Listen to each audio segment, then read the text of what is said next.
From Genuine Human Productions, we bring you breaking news from Carol's Last Christmas. Hey, Demetria, it's George. It's 4:30 on Saturday. I just got a telephone call about exactly 1 hour ago from... And he started out saying, are your friends still trying to pin a murder on me I didn't do, or words to that effect? And I said, if you look at my history and my reputation, you would know that all I want to do is get to the bottom of this. So I said, if you'd like me to explain some reasons that you were and are a prime suspect, I went through all the circumstantial things. We had two different reports that Carol had humiliated him in front of a group of people around the sorority, and that apparently enraged him. He denied ever knowing Carol at that point, ever. And then I said, well, there were also a couple of phone calls immediately after the crime, and saying that she was attacked and almost killed, and that the phone calls were attributed to you. And then a second call was made immediately after she died. And according to the police, only the person who made the phone calls could have known those things. And he said, well, I didn't do that either. And at this point, it's urgent that we get a hold of Bruno. I just sent her an email. You will not believe what he did say. He put himself on the fucking crime scene.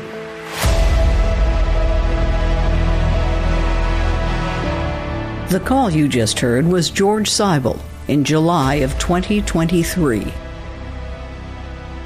Nearly 50 years after the mysterious death of Carol Rofstead, police and prosecutors in Normal, Illinois have let the clock run on a prime suspect in one of their most confounding, coldest cases. The man we have never referred to by name, the controversial student government president with a hair-trigger temper, the man who may have stolen from Illinois State University and was forced out of office through a vote of no confidence, is no more. Though we have yet to see a death certificate, we have received confirmation from police that suspect number 1 has died.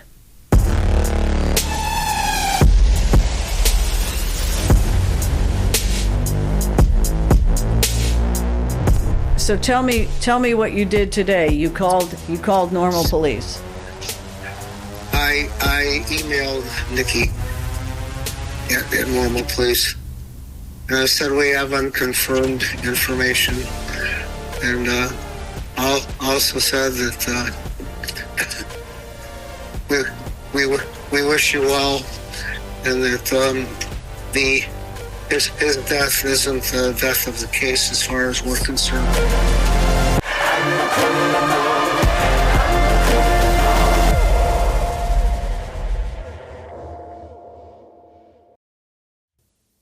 Presented with little or no interruption, Carol's Last Christmas has been an expensive endeavor.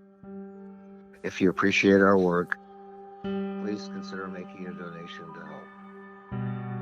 Thanks for supporting Carol and our work. Visit patreon.com/Carol's Last Christmas.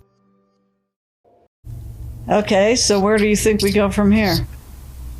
Okay, well, I think that if it was me, and I hope you guys will agree, I think that what we should do is we should go down the entire list of people who we know stuff, and recontact them, because I think that the way that a lot of these older people freaked and went south on us, I mean, half of the sorority sisters got scared off by this guy, even though he was elderly and feeble and everything else.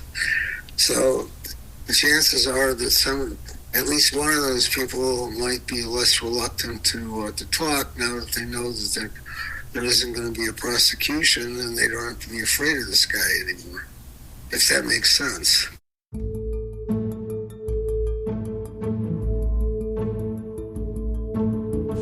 All I know is she said that she was staying on it. I don't think that means that they're going to start sharing information with us. But then again, the flip side is that in reality, we have no idea if they've done shit in the last year and a half. Right. So, to me, that whole thing is just totally up in the air. I would assume that they're not going to start to play nice with us because he's dead. But so I did want to run something by you that's kind of anecdotal, but I think it's pretty cool, even if it came from me. When my partner and I were working on the West Side,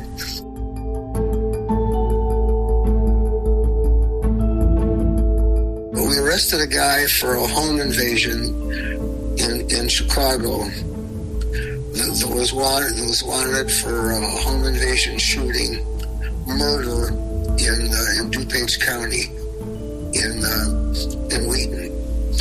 So we were on our way back, about to get on the highway, and we had our police radio on, and there was a staticky thing going on, and then something came across that there was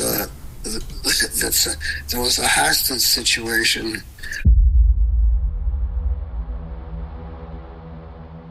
in Wheaton, like half a mile from where we were. So we get there, and there's like 6 different colored squad cars and whatever, and everybody's running around like a chicken without a head. And so we said, hey, we're from Chicago, and so they said, okay. And so we jumped out, said, what the fuck's going on? And he said, well, we believe that there's a guy in there that shot one person, and there's like 3 other people in there. And we're waiting to decide how the hostage negotiation team wants to proceed. And we looked at each other, my partner and I looked at each other, and said, fuck, we'll go in. You can't do that. You can't do that.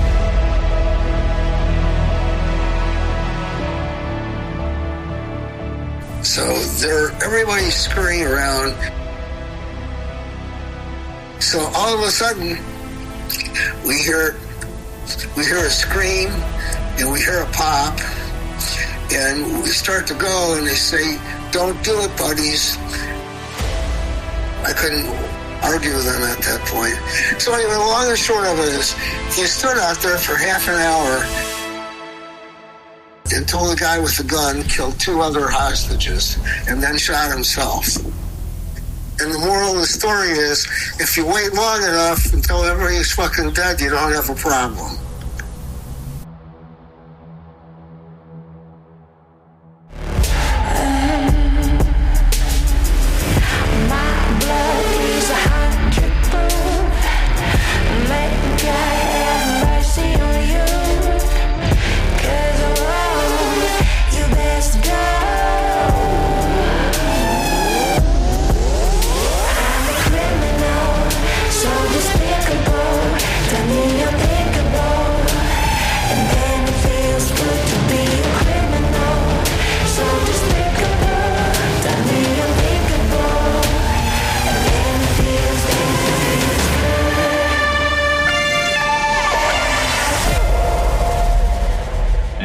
Carol's Last Christmas is a genuine human production, reported from interviews with friends, family, and experts, and based on official records obtained through the Freedom of Information Act. Lead investigator George Seibel, Chicago Police Department, retired. Investigator and co-producer Alexandra Duskalopoulos.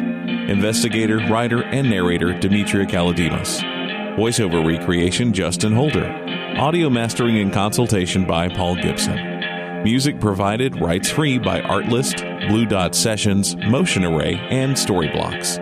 Original music by Verlin Thompson. Graphics by Orlando Rodriguez and Thalia Kaladimos. Website and promotional material, Thalia Kaladimos and Jim Champus. Our theme song is Criminal by Binge Heard, featuring Katrina Stone, courtesy of Artlist. Carol's Last Christmas is distributed by Radio Misfits. Our sincere thanks to the Reporters Committee for Freedom of the Press for pre-publication review, and to those who knew and loved Carol and generously shared their stories.